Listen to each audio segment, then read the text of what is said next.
Will the Arizona Cardinals be aggressive in free agency once the tampering window opens on Monday? Let us know all things Cardinals, NFL Insider, of course, the Insiders. Check it out wherever you find, of course, YouTube, social media. Mike Garafolo. Mike, how we doing, my man? What's up, guys? Make it back from Indy okay? I mean, not unscathed is what happens. 20-degree weather after living here in Arizona and gorging ourselves on alcohol and meat. Yeah, we're enjoying it. We're sweating. We have meat sweats from Indy, and we have sweats as it relates to this free agency period. Because I've heard names affiliated to this team at quarterback that I don't personally love. I don't know how you feel about it. Let's talk about Jimmy Garoppolo here, because there's competing messages as it relates to like LA letting him go if he came to Arizona, reuniting with Mike LaFleur. I'm sure Mike wants that, but like, would they look at him as a viable starter? Or is it just, let's get Jimmy in the quarterback room? No, I mean, I think if you make that move, he's competing for or handed your starting job. There's some work to be done in that. I mean, they only have one under contract, right? Jacoby's the only guy they got under contract, if I'm not mistaken. So there's multiple spots to be had, and there's multiple ways of doing that and creating competition. I see some guys in the market that are, not necessarily guys that you should have. I mean, the guy with the clearest path to a starting job, I think, of this cluster of guys like Kirk Cousins and Tua is Kyler, but obviously that's not going to be an option there. I made the joke the other day that 31 teams should be interested in Kyler Murray. 32 really should. How about the car? Hey, all right, now that we cleared out the Gary, come on back. If Jimmy comes in, I think it's some kind of competition, and I just feel like they're in a position where you can draft a guy relatively late. You don't have to do it early. See if you get something there. If you don't, and maybe it's not the greatest season, you're setting up for a good draft pick next year. So as far as Jimmy goes, there's a certain comfortability, I'm sure, with being with the Rams right now and being the backup. And if Stafford gets hurt, you go in, you're playing for a top flight team with a chance to compete and win the Super Bowl. Certainly the way they're attacking the offseason. We heard in Indy they were expected to be aggressive, and they already have been in a lot of ways. So it's a tough sell to me if I'm Jimmy that I'm leaving that to come and be a starter and not for the long term, and may not have the clearest path right away either. Yeah, they're quarterback tied to this team. We've talked to you quite a bit about him, Malik Willis, but with Kyler Murray and the rest of the league, whoever signs him not going to do the team any favors, going to be around that $1.3 million mark. So the Cardinals not really getting any relief there. Yeah. Can they pursue a guy like Malik Willis, who's going to command, I mean, I don't know what his market, how it's materialized since we last spoke, but I guess that's a two-parter. Malik Willis, are the Cardinals in on him, and what could they spend on him, or what should they anticipate on spending?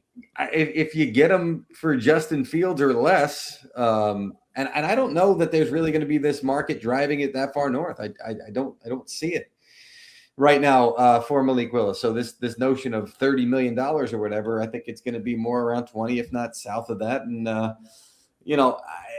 I saw Kurt Warner with a post last week about how when you really break it down, there wasn't that much football, which a lot of times for a backup quarterback looking to get paid, that's the formula, right? You only show them a little bit and you hide a lot still behind the curtain. And it's like, you don't have these long opportunities to show the warts and play well in the short term. Now you can go the opposite, right? You can play and you don't play well, and then it's really bad. And in Malik Willis's case, he played well. To me, it still makes a lot of sense. I know that, people mentioned him for Minnesota. Minnesota, one, does not have the financial capabilities to do a lot of stuff. And two, they're looking for somebody on a 1-year deal. So I just don't see the line of 5 people waiting up for Malik Willis to drive his price up. Got to be in the mix somewhere. Would make sense for me in the desert. Look, I don't think I saw some speculation about Jacoby. I don't think they're going to trade Jacoby Brissett. I think they're going to hold on to Jacoby Brissett, and he's still going to be a member of the organization in some form or fashion, whether it's competing or the clear number 2, or depending on how this goes. But that'd be my guy right now if you made me pick, because I know we talked last time. Like, who's your guy going to be? My best guess right now would be Jacoby Brissett. Which would, I think, I rate this fan base that watched, and that, fair or not, watched him win one game over 11, 12 weeks last year. Yeah. I mean, and he hasn't played for Mike LaFleur. Let's talk about the Miami Dolphins here quickly, because they're the logical competitor for Malik Willis, or certainly, with the connections with Jeff Hafley, their new general manager. They brought in people from the front office that were there when he drafted him in Tennessee. But as it stands right now, they have like negative cap space or right at zero. Now they're going to try to move Tua's contract or just outright release him. Like the Dolphins, do you feel like are true competition for Malik Willis, or are they going to go the route of Quinn Ewers and like a $5 to $7 million vet?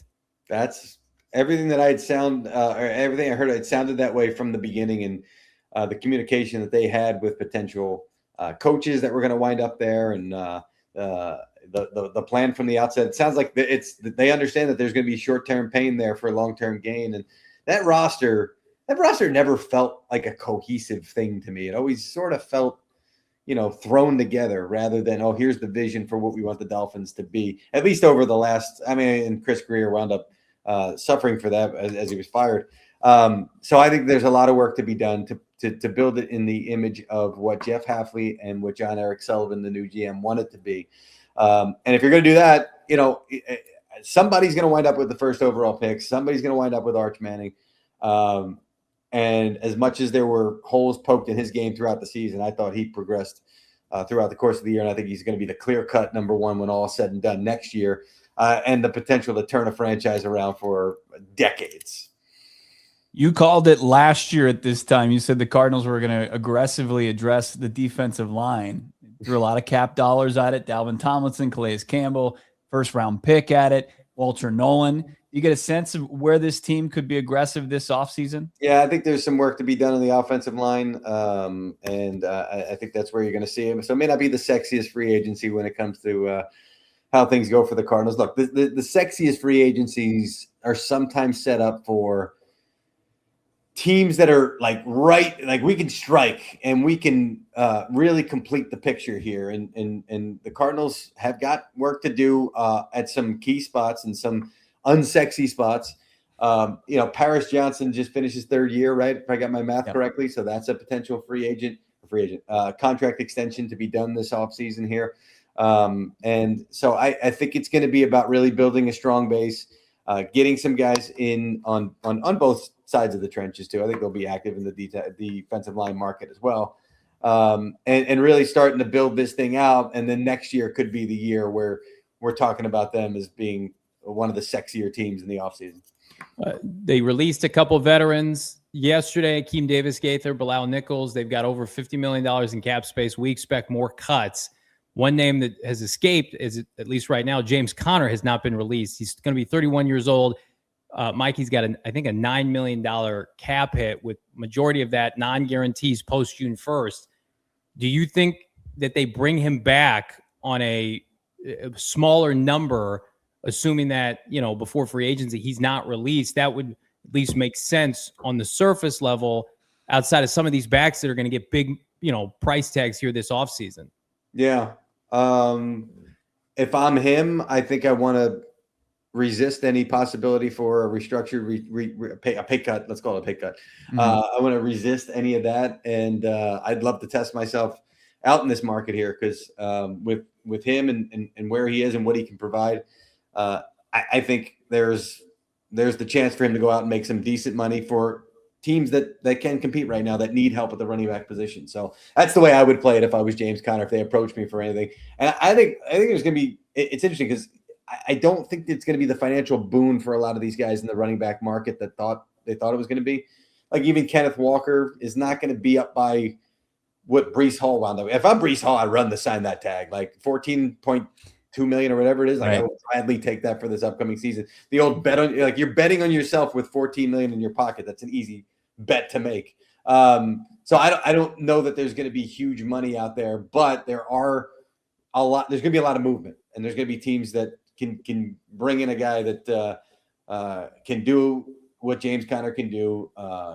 Can be physical, can be the guy that runs between the tackles for you. And that's the advice that I would give James Conner if he asked me about them approaching him about his contract. So wrap some things up as far as the Kyler Murray era with the Arizona Cardinals. Yeah. It's going to be somewhere around $50 million. Do we have a sense of if it's going to be pre-June 1st or post-June 1st? Are they going to absorb it all now? And I mean, would you qualify this as a bad breakup?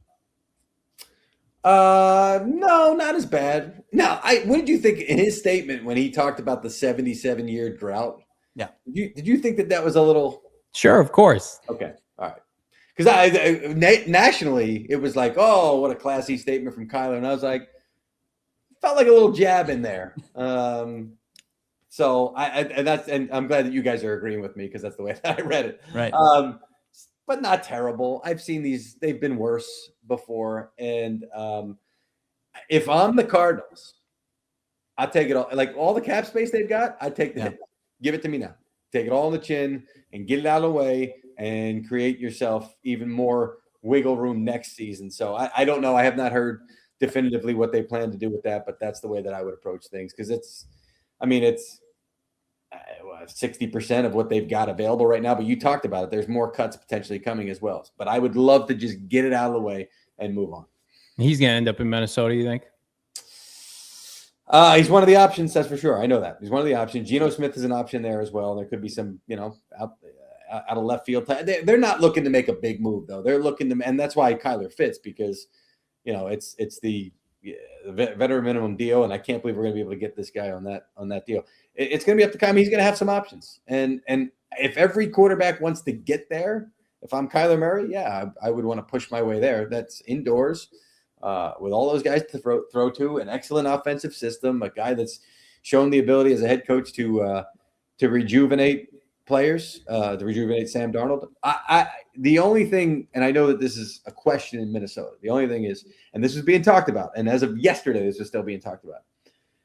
How do they want to approach this? Because if they bring in Kyler Murray, that may lose J.J. McCarthy. But if you bring in somebody else that maybe is not going to be a guy that's going to be around for a long time. Because Kyler, if he goes there, he plays well, he could be their new franchise quarterback.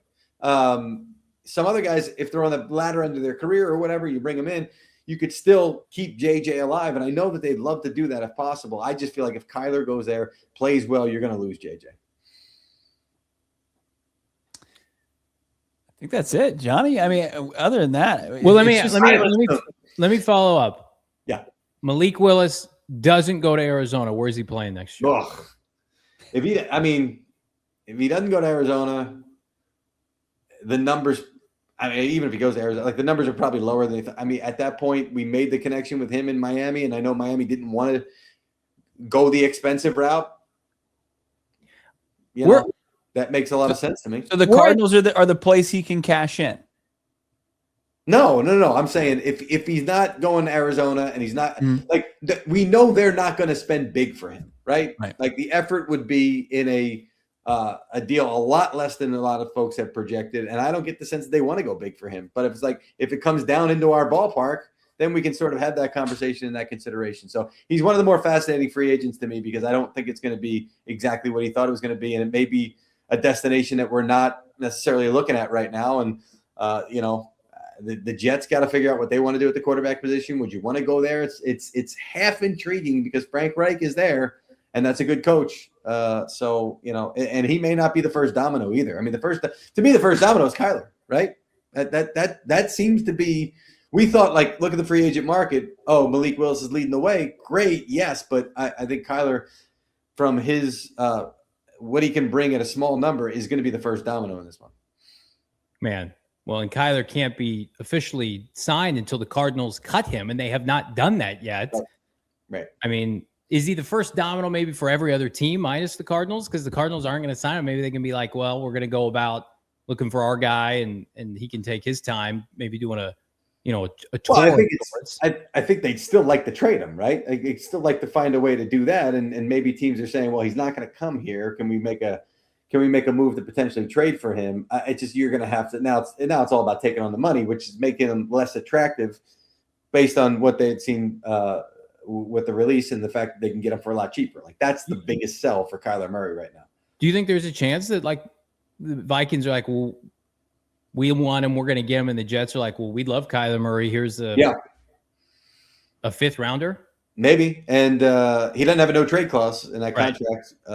So it's not like he can sit there and say, well, block it or anything. Kirk Cousins had that last year, which was a big factor in that whole process. Kyler can't do that. And I mean, if I'm the Jets, maybe I got to pay a little bit of that money. I got to take on $20 million or whatever it is, make it a little more palatable for the Cardinals and get myself ahead of the line. That would be the ultimate twist in all this thing, because that would throw a lot of places for a loop. I'll put it to you that way. Yeah. I mean, and then, by the way, if you get that money right off of that, if you're the Cardinals, you get some money, then you can use that on Malik Willis. Then it's like, okay, now we've got house money, so to speak, that we thought maybe we weren't going to have. And they'd probably be willing to buy down whatever, because otherwise they're stuck with the full bill. Who? The Cardinals? Yeah. Hell yeah. Absolutely. Any dollar you get is gravy at this point. So unbelievable insight. I can't wait. I mean, is it just a nightmare hours for you starting yesterday? Starting what was yesterday? Thursday? Yeah, starting early in the week. I was up because Cam Curl got done this morning, and we thought it was gonna be done last night, and we're staying up till.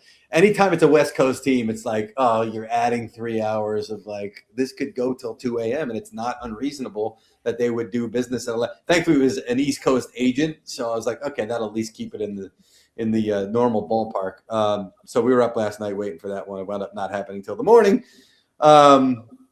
It's tough, but I say it all the time. I'd rather have it this way than the baseball writers have it, which is that the stuff is just hanging over their heads for months on end. And you never know, like over major holidays, it could happen whenever. There's been some moves on Christmas, I remember. So I'd rather have it 3 days and done. It's 3 days of hell, and I don't leave this chair for very much. And you feel horrible after those 3 days. But then, like, once we get to Wednesday, like the start of the league year is Wednesday. It's like, oh, everything's done by Wednesday night. We're pretty much wrapped, and then it's just cruising from there. So watch us on NFL Network. We're on every day, Monday to Wednesday. We start on Sunday. I don't know what time, but I think we're 2 hours on Sunday, 6 to 8 if I'm Eastern. I know Monday starts with Good Morning Football and goes all the way through Insiders. So we are on for, I think it's 14 hours, if I'm not mistaken. Man, we'll be dialed in all the way along the way. We appreciate it. I think it's 12 hours a day. 12 hours every day, Monday, Wednesday. That's it. Tremendous insight, though. Mike Garafolo. Next time we'll talk to you, we're gonna have some new Cardinals on this team to break down.